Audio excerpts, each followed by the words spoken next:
Leo DiCaprio, Matt Damon, and a whole host of A-list celebrities were linked to the FBI and the mob by one lady, and that lady's name was Molly Bloom. Let's get straight into it. Molly Bloom was raised in Colorado, USA, and was born in a very successful family. One of her brothers, Jordan, grew up to be a cardiac surgeon, while another brother, Jeremy, became an Olympic skier before being drafted by the NFL team, the Philadelphia Eagles. So she decided to follow Jeremy's path and pursue a career as an Olympic skier. After blood, sweat and tears, Molly eventually secured her place in the USA skiing team. Battling through injury, Molly rose up the ranks and became the third highest ranked skier in North America. In her eyes, she too would join her siblings and become a winner. But during the Olympic qualifying run, Molly skied over a tiny twig before tumbling down the mountain. As a result, Molly sustained serious back injuries. Molly's dreams of becoming an Olympic skier were shattered. Molly decided to move to LA and start a new chapter, where she would work numerous jobs, from cocktail waitress to executive assistant to the nightclub owner of the Viper Room. One day, the nightclub owner asked Molly if she could host a private poker game for him. With no prior experience, Molly starts to Google what kind of music do poker players listen to. To her amazement, she starts to see some of the most famous Hollywood actors take a seat at the table.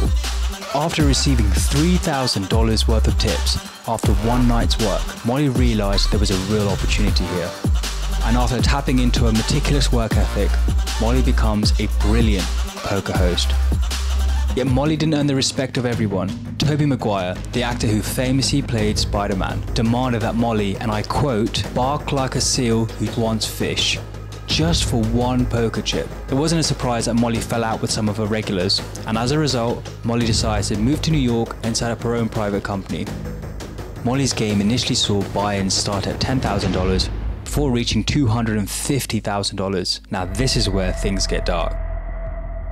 One day, Molly's driver, who had been a driver for 4 years, mentions to her that some New York hedge fund guys wanted to meet her. Molly decides to take the meeting, and to her shock, she realizes these weren't New York hedge fund managers. Instead, it was the mob, who wanted a piece of Molly's pie, where they believed she was operating on their turf. Molly declined, and this was a big mistake. One dark night in Christmas of 2010, a man visits Molly's residence. The man viciously attacks Molly, placing a gun to her head, threatening her to take them more seriously. It was in that moment that Molly realized she was in deep waters. Now having to also deal with the mob, Molly still needed to focus on running a poker game.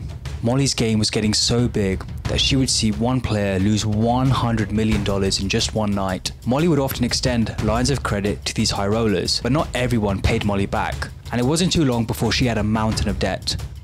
Drowning in debt, Molly decides to take a rake, a percentage of the pot in a poker game. Now she had entered illegal territory, where she had transitioned from running a private poker game to what the law would describe as a gambling establishment. And this is where things get really messed up.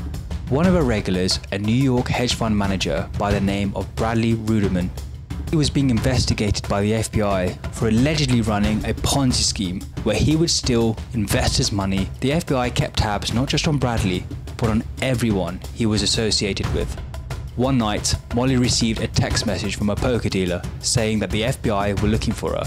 Panicking, Molly rushed into a cab to take a flight from JFK Airport, New York to Colorado, where she would seek the comfort of her mum. Frantically trying to purchase her ticket at the airport, her credit card transaction doesn't go through. The FBI had frozen her assets. And eventually realizing she was cornered, she finds 17 FBI agents surrounding her.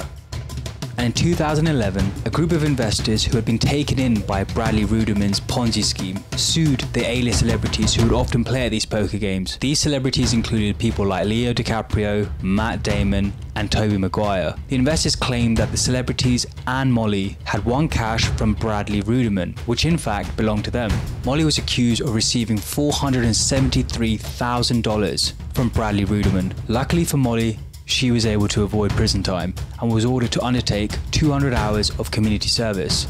After accumulating millions of dollars of debt, Molly needed to restart her life. Today, Molly uses her experience of networking and building relationships with people to help women succeed in their careers and learn from her mistakes. So the question I have for you is this: who do you think is a better poker player? Leo DiCaprio or Tobey Maguire? Comment below, I'd love to see what you think. Thank you for watching.